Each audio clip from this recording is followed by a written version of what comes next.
Hi guys, I hope you enjoyed that morning power panel session for re-engineering security in the next normal. We are now about to enter into the second thematic track of the day, the drone track, which is complemented by OFO Technology, a Malaysian-based leading unmanned aerial system, UAS, solution expert, catering various engineering, intelligence, and industrial applications in numerous sectors. And to open the session, our speaker from OFO Tech will share with us the limitless potential of drone-powered solutions and its vast applications for broad key economic sectors. The speaker will also draw relevance in the context of the COVID-19 pandemic and climate change. Ladies and gentlemen, here is Business Development Director of OFO Tech, Mr. Muhammad Amsyar Faiz. Thank you, Myra, for that warm welcome. Hi, my name is Amsyar Faiz, Business Development Director for OFO Tech. For those of you who do not know, OFO Tech is a multi-award winning technology innovations company and a leading drone service provider in Malaysia and in the region. So in conjunction with Star Media's Digital X Data event, I would like to share with our fellow viewers an in-depth overview of the potential application of drone-powered solutions in both commercial and civilian use cases. Ladies and gentlemen, you see, the problem is when people talk about drones, the popular misconception is that it is merely limited to taking aerial footage and aerial images. However, what I would like to emphasize is that when we combine key IR 4.0 technologies, including but not limited to artificial intelligence, big data analytics, augmented and virtual reality, and even industrial IoT technology, what we get is robust end-to-end systems with tremendous disruptive potential for many sector applications, effectively being a game changer for the industry landscape in large. So for the next minute, I will show you an example of how this actually can add benefit through commercial industries with the combination for both project monitoring and asset management purposes. Because the reality is market projections expect that the industry is about to grow anywhere from $60 billion up to $127 billion in the year 2025. So pretty much this indicates that the industry is going to be quite huge for all the commercial sectors that I have mentioned. If you see in the screen in front, these indicate the sectors currently that are already have integrated drone technology in their everyday SOPs. These include, but not limited to, the infrastructure construction sector, agriculture, plantation, transportation, security, mining, telecommunication, insurance, even entertainment and media.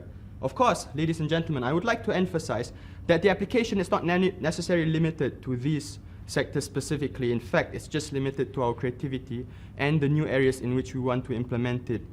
As we speak, in fact, there are steadily new use cases being developed, R&D development, as well as research to find new applications for drone-powered solutions. As we speak, I want you to understand that the combination of drones is only a component of the entire spectrum of key IR 4.0 technology systems. So I want to share with you the critical 4 pillars of drone system workflow methodology. This is the most important part of the presentation, ladies and gentlemen. If there's anything you would take away from my presentation, I hope it will be this. So we start up with the 4 pillars, beginning off with data acquisition, which the name implies. This means collecting data. Data can come in many formats, both unstructured and structured. We are talking about health records, financial transaction, or even social media feeds can constitute data, but in our case, we are specifically focusing on images. So we can collect image from multiple acquisition platforms, not necessarily using drones. We can have that even scaled to using satellite imagery, radar, and other forms of sensors. But the key objective is, once we've collected the data, we move to the second pillar, which is data processing. We stitch the data, calibrate, and clean the data into necessary outputs, such as reality mesh and 3D point cloud imagery. So that we move to the third pillar, which is data analysis. We extract information, analyze the data, make assessments, so on and so forth. And the final pillar is data platform. As the name implies, this enables clients or industries to effectively manage that data information in an online single viewing platform, and also enabling them to present that data to their clients or their stakeholders. I do apologize, ladies and gentlemen. I realize that the terminologies that I'm using are quite technical, but do not fear. I will go through them so that you can have a better understanding of the visuals and the real-world application. So we start off with the first data pillar. I will give you a quick run-through. It begins off with data acquisition. So data acquisition, for your information, drones can come in many forms. Whether it is multi-rotor, whether it's a fixed wing, or even the marriage of both two, vertical takeoff, landing, propulsion system. But irrespective of what form the drone comes in, at the end of the day, the drone is just a flying object. So it's not the drone that matters, it's the payload sensor. So speaking of data, depending on the client's requirement, we will use the specific sensors required, whether it's a RGB camera, whether it's a multispectral, hyperspectral, thermal camera, so on and so forth. Each respective industries has their own problem statements, and suitable to our client's requirements, we will be using the specific sensors required. But of course, talking about data, if it's inaccurate, it's pretty much useless, and hence why we deploy other forms of equipment such as GCPs, ground control points, just to maintain that level of accuracy and precision in our data output. Second pillar is data processing. So once we've collected the data using the various capturing methods, we will process it, stitch it, and calibrate the data into outputs such as reality mesh or 3D point cloud imagery. So just to give you an example, in this video, we set an example for the environmental sector. As you know, climate change is a big issue for global. Even Malaysia is no exception.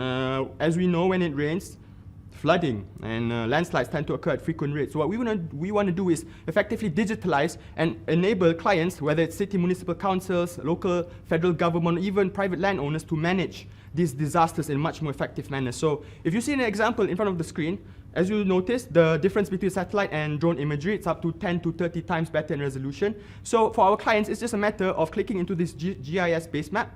They will click on that particular location, and automatically all the necessary information will be displayed, including coordinates as well as the last date of report, etc., etc. Some images so you can get a better feel, but of course anyone can come up with footage and images. We want to go beyond that, but just to give you a better feel of the situation on ground. So this is actually one of the worst landslides located in north of Malaysia. As you notice, the size of two human beings on top, if you guys can see. This gives you a little scale of the sheer magnitude or the devastation of the landslide that you see. You notice that there are residential houses situated nearby. Of course, the residents have been evacuated, but still, this situation is not any what any homeowner would like to fathom. I mean, property prices fall, so on and so forth. So facing this situation, obviously the people in charge would have to do the necessary rectification measure, whether build a wall, build a fence. But to send people there alone is so dangerous. So we want to eliminate the entire human risk factor. So the beauty of our operations is that when we captured using our drones, we will simulate the entire location into what we call a 3D point cloud imagery, as you see. So with this system, we enable clients to be online at the comfort of their own office to make all the necessary measurements, including length, distance, in this case 17.58 meters. Let's say how much raw concrete or cement is required. Easy. Same application. We will just set up the boundary and determine the area for how much resources required. In this case, 676.5 meters square. Of course, this is the landslide. What use is it if we do not know what the slope measurements are? So similar application, as you scroll down, you notice you just set up the parameter and you scroll down and you will see the coordinates X, Y, and Z provided, and also a 2D profile of the location. So this actually enables our clients to be best assured of the location without them being on site themselves. So at any point at the historical phase they would like to view, they have it on archive, so they can already view it without having to necessarily go to the place manually. So other applications, aside from environmental, is agriculture plantation. So let's say our clients own land remotely. They are located in KL, so they own land, let's say in Sabah, Sarawak. So similar application, what we want to do is enable them to remotely manage that asset. So you will notice in this GIS base map, in the same data set, we enable, after capturing with our drones, to extract multiple information from the same data, and also enabling our clients to manipulate the information, and also integrating artificial intelligence to actually calculate how many trees there are, effectively automating the process, and also integrating IoT sensors to be able to determine key parameters, the soil moisture, pH value, ambient temperature, so on and so forth. We can also reform the dataset to become a 3D point cloud imagery, enabling our clients to extract all the topographical feature information as was displayed and presented momentarily just now. So this is just a little idea of what you can expect when it comes to 3D point cloud, or the processing. We are still at the second pillar, ladies and gentlemen. Now moving to the third pillar, which is data analytics. What we do is drone-powered solution, integrating it with AI capabilities. So artificial intelligence, what we want to do is machine learning techniques or computer vision. Using aerial images, so in our case, we are in heavy industry. So what we do is we want to automate processes. for operation and maintenance. For example, critical asset infrastructure, bridges, ports, highways. We want to automate the process to determine asset damages, whether it's rust, leakages, surface cracks, any form of asset disrepair. We can enable the drones to be able to capture using the artificial intelligence algorithms. Of course, different industries have different problem statements. So you see in this example, it's for the oil and gas sector. So we send down the drones, so anything that the human eye can capture, our system can deliver the same level of accuracy and precision to determine the asset damages that are available or scattered throughout the client's asset. So in this particular example, it involves eliminating human risk factor. You see, this is a swampy area, so crocodiles infest the area. So instead of having to send manual labor, we can easily automate process and send drones. So this is something that I just want, ladies and gentlemen, our dear viewers, to keep in mind that in the future, don't be surprised when such technology is going to be predominant in our everyday lives. For other applications, let's say more civilian context, is probably smart traffic monitoring. So imagine whatever can be captured using cameras can already be scaled using the multiple IR 4.0 technologies. So for smart city applications, let's say to determine how many cars are going in and out of the city, we can tap not only into drone technology, even the standard CCTV installation suffices. But once having captured the number of cars going in and out of the city, we can enable city councils to understand congestion periods for reroute optimization during rush hours. But of course, we can go even beyond that to determine, to zoom into the plate number, determine the age of the car, and actually get average computation of the CO2 output that is produced. So for smart city applications, this is quite interesting for us to know actually how much CO2 output has been produced, not just for civilian, but also for industries. So, of course, this is the similar example for car count.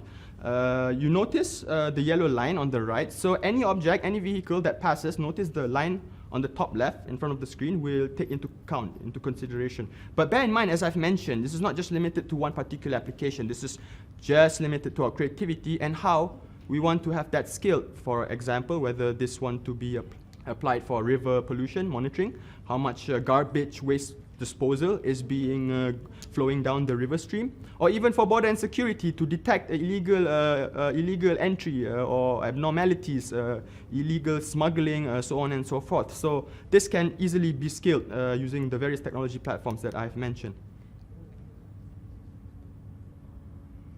So other applications that we integrate, too many, as I've mentioned. As we speak, there are many new use case studies, R&D developments in this particular application. So not necessarily limited to drones. If you see on the screen, the top 3 videos, you notice this is for industry settings. Let's say for personal protective equipment. For modern industries, they would have to, in their SOPs, they would have to have site supervisors on site continuously to make sure that their vendors are compliant in terms of the security, the safety equipments, such as helmets, gloves, even boots, or even their harness hook. So instead of having a site supervisor monitor compliance, we want to automate the process, tap into the live CCTV stream, and actually have our AI algorithms monitor compliance. So for example, when there is a detection of any form of breach, there will be an alert sent to our site supervisor's phone. So instead of him being on site, he can be at the office monitoring multiple sites to indicate, to tell him that there has something, a non-conformity issue has occurred.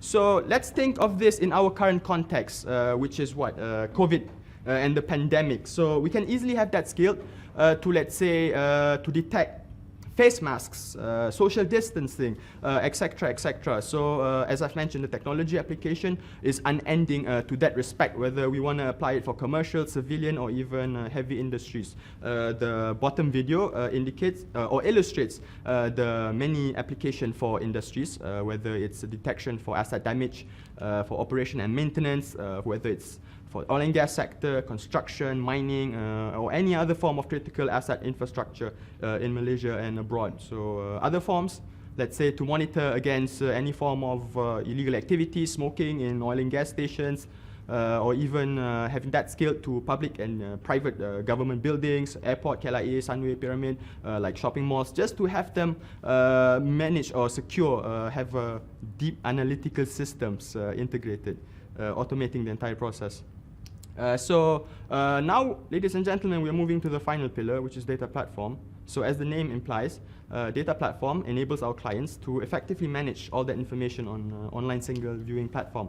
So as long as they have good internet connectivity, they are able to access all the information of their data on any media device, whether it's laptop, iPad, or even iPhone. So another feature that we integrate is augmented reality, or AR. For our young viewers, I'm pretty sure you are very familiar with what AR is. So this pretty much is broadly used in gaming, but the application is increasingly being used in other applications as well. For example, in our case, for asset management, for presentation purposes, let's say the landslide that I've previously demonstrated. Now in a team, they want to monitor or discuss this amongst their team members. So instead of having them go on site, or instead of having to verbally communicate, what we want to do is simulate the entire subject matter, in this case the landslide, in an AR format. So we effectively have put the location on the table in front of everyone. So this effectively enables our clients to visualize, to facilitate better presentation and communication purposes, so on and so forth. So this is the gap that we are trying to fill in before the generation of Iron Man or Star Wars is coming in. So other applications, of course, for marketing, for insurance. As you see, very iconic building, Menara TM. So we can have easily any form of building captured and simulated in an AR format, whether we want to do this for insurance, to inspection condition of a building, etc., etc. For marketing, for city, municipal, council management, irrelevant. It can be easily be applied for whatever clients require. So notice, this is not just drone technology in particular. This is a combination of the multi-spectrum of technologies for us to be enabled to monitor, analyze, process the information effectively for our clients. So you see in front of you, this example is Bandar Shah Alam. So we've effectively put partial parts of the city in front. So for city municipal councils to manage, you see in this new, well, interesting times, we have flooding, we have all sorts of urban congestion. So this form of system can actually help people in order for them to visualize, in order for them to manage and plan much more better. Other applications are many, so up to our viewers of how you want to implement it, so on and so forth. So for example, this is for architect, for the construction industry. As you notice, this is a school premise. So what they want to do is build a new building. So what we want to do is facilitate the architects to be able to envision the output of the building. So as you notice, we easily erase the location and superimpose a 3D animated version of a building to see how the end result would manifest itself. As mentioned, planning, management, this is something very useful for the application to be used for heavy industries, to monitor, inspect the condition of their equipment, critical components, so on and so forth as well. So for that, I believe I'd just like to recap the entire 4 pillars. Bear in mind, we're talking from data acquisition, data processing, data analytics, and data management. So for most drone companies, understand that it's the combination of all. So most companies are merely limited to the first 2 pillars, which is data acquisition and data processing. When it comes to the final 2 pillars, data analytics and data management, that's actually what differentiates a high-end or high-profile AI-driven drone company. So these are just amongst the potential that the systems can be used, whether for commercial, civilian, or even military use cases. So I believe that there are questions from our panel. So I would love to have them addressed. Hi, can I call you Faiz? Okay, cool, Faiz. Yeah, so before we go through the questions, I think that was a very interesting presentation. I think there's a wide range of ways in which you can use the technology. I think as an average person like myself, what I usually associate with drone technology is in warfare, right? But let's talk a little bit about the kind of concerns that are surrounding drone technology, maybe a little bit. I think the first thing that comes to my mind is, I guess, data protection. If you're going to use this to, like, for example, we're surveilling systems, but can this technology be used to surveil people? And so what kind of things can we put in place to protect people's privacy, in your opinion? That's a great question. Thank you very much. Actually, for information, drones, the technology has been widely available since the 1980s, but why has it only been applied for commercial sector is pretty much, as you've mentioned, due to regulatory privacy security concerns. In fact, like GPS technology, internet, drones came from the military sector before it has been scaled to commercial applications because it's the most logical thing to do. But the reason why it's not widely implemented as fast as industry players would like it to be is due to concerns of privacy, security, so on and so forth. So when you ask me what can we do in order to maintain that level of protection for our clients, certainly government agencies need to be involved. This is not going to be a silo attempt. This will be a multi-agency initiative. The respective agencies such as Department of Civil Aviation, the Department of Mapping, MCMC certainly. So industries players also have to comply with a certain standard. But what I think at the end of the day it comes to awareness. I mean, if people don't know, I mean, the general public do not know anything about drones, how can they actually understand of what the implications are? So with that in mind, once we've created mass awareness of drone applications and its potential risks, pros and cons, then we'll be able to make the necessary step forward in implementing a structured framework to actually guarantee all the things that you've mentioned in terms of privacy and security is well safeguarded. But of course, this is not an issue confined to one particular country. In fact, this is a global issue currently. Not only drones, I mean other key technology platforms also. Because if you are talking about drone transportation delivery, I mean, imagine that's going to have even further impact in our everyday lives, how we communicate, how we live. It will be changed. So yes, definitely something that we have to think in covering. Yeah, I hope that answers it. Oh, yeah, it does. Actually, thank you so much for bringing it up. I think it will dissuade a lot of fears surrounding the issue, because it is like, even though it's not new technology, I think it's gotten kind of like a bad name. But I like the fact that now we're using this for commercial gains, and as you've mentioned through your presentation, that we can use it for really good things like disaster management, for landslides, and also when you mentioned the drone delivery system, right? So I mean, most of the things that we've talked about is like using visuals, right? But maybe you can expand on that idea of like drone delivery systems, and also maybe I'm wondering how much all of this kind of costs average. Yeah. So Faiz, take it away. Great question. So drone delivery, transportation. So this can imply many things from delivering food, packages, but how it started off initially was through the delivery of first aid equipment to rural, hard-to-access areas such as Africa or Latin America. So in our current context, COVID, drone delivery, there is a logical perspective for us to actually implement the system for the last mile delivery of critical first aid. Because you see, there are areas that are still, as we speak, hard to access with lack of infrastructure, access to rural roads, so on and so forth. So I believe that drone delivery is going to be something, hopefully in the near future, is going to be something that's going to be quite predominant, subject to the regulatory environments that are addressing the issue in a comprehensive manner. Yeah, I like that idea actually, especially in like Southeast Asia and ASEAN countries where there are vast amount of lands and it's difficult to access certain areas, and there are poverty areas. I think it's nice as well. Okay, oh sorry. So before I get carried away, so you have a question here from Shahrul. Thank you, Shahrul. Can drones be used for gas detection in utilities, in a utilities company? Faiz? Oh, thank you, Shahrul, for that question.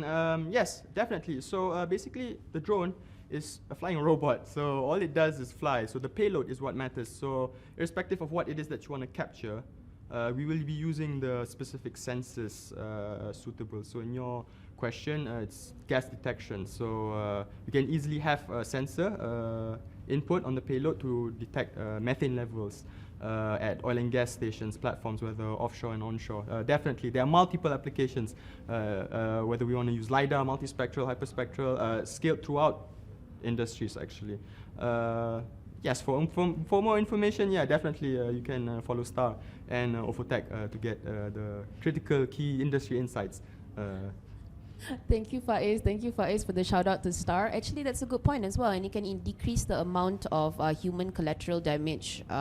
Since gas is harmful to human beings as well, drones can do the job for us. I think we have another question. Yes. Okay. So we have one question from Wong. What are the threats, weaknesses, or things we need to be aware of when using drone technology?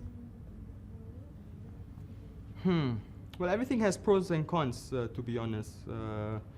But I'm aware that there are a lot of threats surrounding drone technology. But of course, we have to counterbalance the pros and cons. Currently, for industry context, it's very disruptive, so it enables them to have better cost structures, especially when we're talking about current economic volatilities. Every company would like to look for additional ways of cost saving. So drone, in that particular sense, actually fills that gap. But of course, there are weaknesses. Privacy, security, I do apologize, Wong, but as we speak, there's not... there are things that we are currently trying to do. I mean, the regulatory in Malaysia agencies are doing solid work on that. We have laws regulating it. For example, we are not allowed to fly in areas with assembly of 1,000 people, nowhere close to government buildings. Putrajaya is strictly off limits, airports, so on and so forth.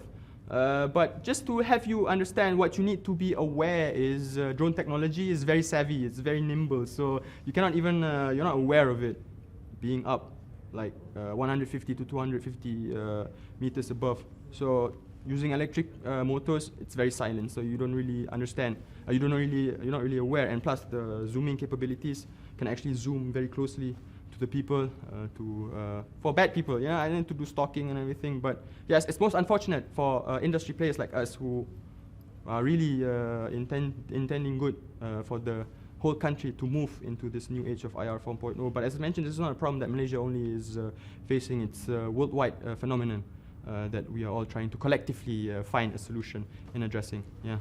Thank you for the answer. And I think it's kind of a continuation as well of what we were talking about earlier, that it's not just about one particular group of company, but it's also about wider awareness and responsibility and I guess enforcements over how we can use this technology.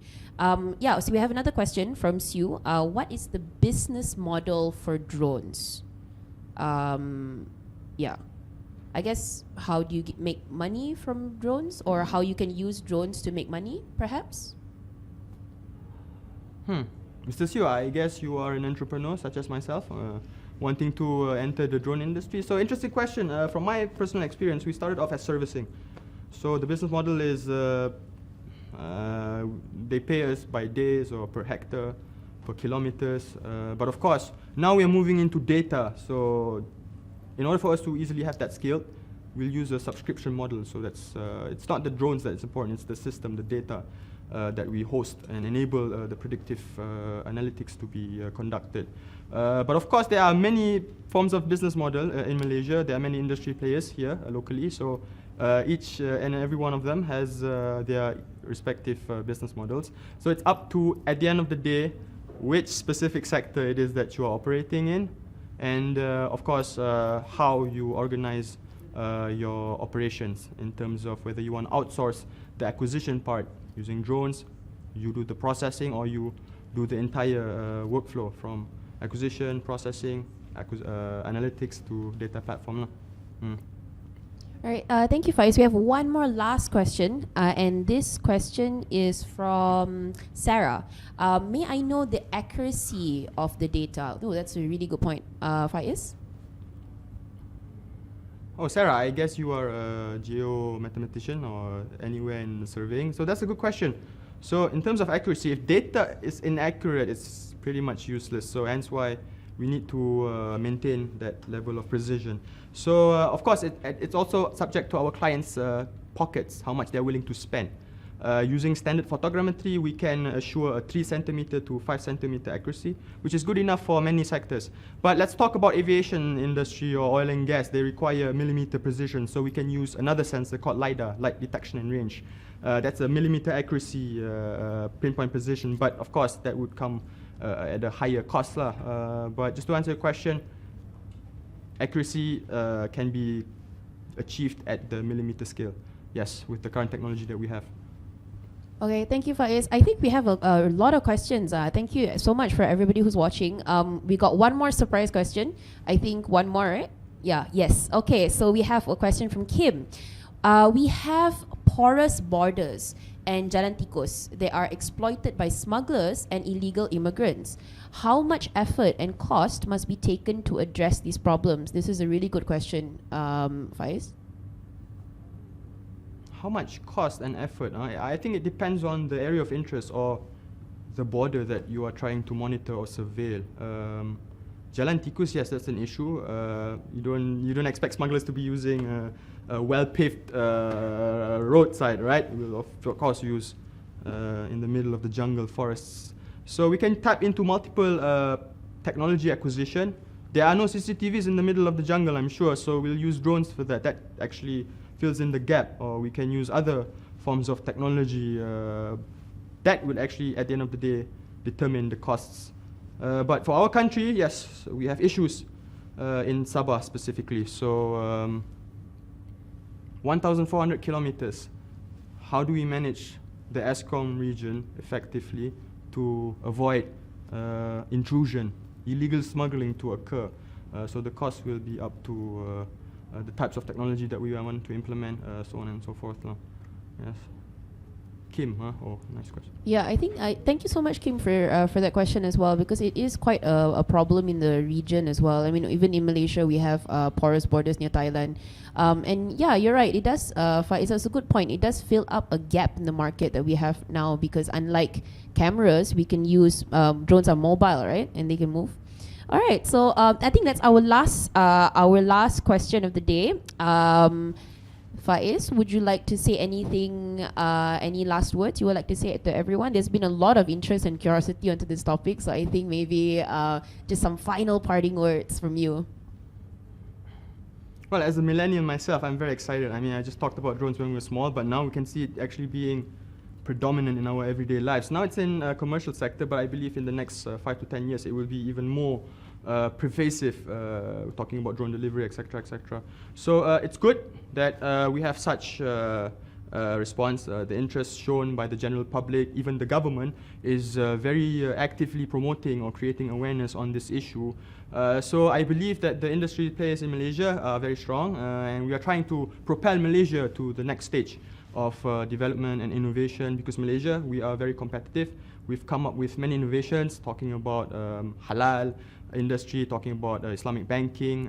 Of course, now we are going to set our sights on becoming the premier global drone player in the world. So yes, it's a collective effort. So I invite you all, ladies and gentlemen, to wrap our heads around and try to push this industry forward. So for more information, please follow Star Media.